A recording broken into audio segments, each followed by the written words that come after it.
Sawubona. Uma ngesinye isikhathi izinto zingahambi kahle noma unemizwa engemihle, zama le misho elandelayo. Ake ucabange ngelanga lakho noma isonto lakho, bese uqedela le misho elandelayo. Umusho wokuqala, ngikwazile ukwenza.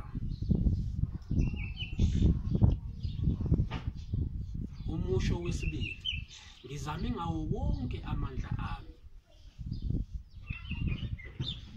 Umusho olandelayo, ngiwukhombisile umndeni wami ukuthi ngiwuthanda kanjani mangenza.